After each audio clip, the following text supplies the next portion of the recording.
Кніга Ешуа, раздзел 11.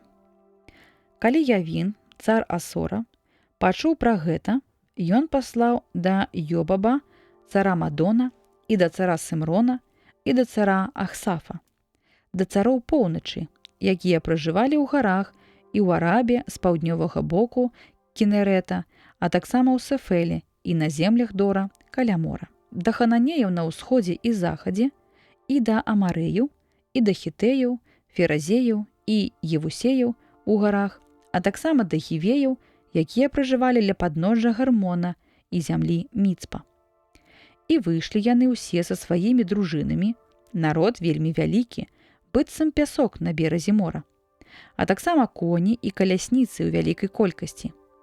І сабраліся ўсе гэтыя цары і сталі адным лагерам ля водаў Мыромы, каб ваяваць супраць Ізраэля. І сказаў да Ешуа Господ: «Не бойся іх, бо заўтра ў гэтую самую гадзіну я пакладу ўсіх іх забітымі перад Ізраэлем. Коні іх ты акульгавіш, а калясніцы іх спаліш агнём». І Ешуа і ўсё яго войска з ім пайшлі раптоўна супраць іх да водаў Мыромы і напалі на іх. І аддаў іх Господ у рукі Ізраэля. Ён разбіў іх і гнаўся за імі аж да вялікага Сідона і Мецэрэфота на захадзе і аж да даліны Міцпы на ўсходзе. Так забіваў усіх, што не застаўся ніводзін з іх. Зрабіў Ешуа так, як яму загадаў Господ. Коні іх акульгавіў і калясніцы спаліў. А ў той час Ешуа вярнуўся і заняў Асор, і цара яго забіў мечам.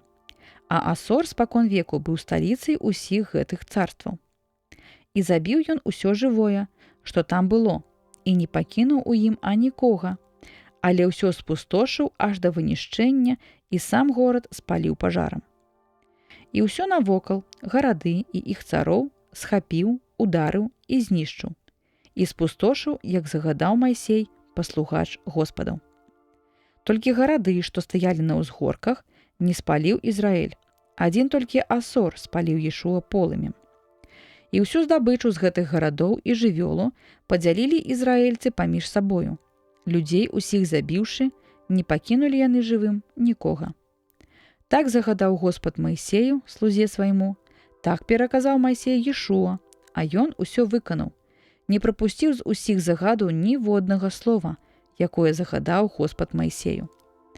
Такім чынам, Ешуа завалодаў усёю гэтую зямлёю, гарадамі і Нагебам, і зямлёю Госен, Сефелай і Арабай, і гарою Ізраэльскай, і яе раўнінамі. Ад гары Кальф, якая падымаецца да Сеіра, аж да Баал-Гада у даліне Лібана, ля падножжа гары Гармон.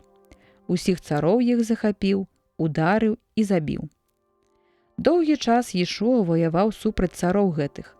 Ніводзін горад не заключыў запавету з сынамі Ізраэля, апрача гівеяў, якія пражывалі ў Габаоне. Усе ён здабыў вайною. Бо быў намер Госпада, каб рабіліся ўпартымі іх сэрцы, і каб ваявалі супраць Ізраэля, і каб загінулі, і каб не заслужылі ніякай міласэрнасці, і каб загінулі так, як загадаў Господ Майсею. У той час Ешуа прыйшоў і забіў сыноў Анака ў гарах, у Геброне і ў Дабіры, і ў Анабе, і ва ўсіх гарадах юдэйскіх і ізраэльскіх, і спустошыў гарады. Не пакінуў ён ніводнага чалавека з роду Анака у зямлі сыноў Ізраэля, за выключэннем гарадоў Газа, і Гет і Азот, толькі ў іх яны засталіся. Дык захапіў Ешуа усю зямлю, як прадказаў Господ Маісею, і аддаў яе ва ўласнасць сынам Ізраэля, адпаведна з часткамі і пакаленнямі яго, і зямля супакоілася ад войнаў.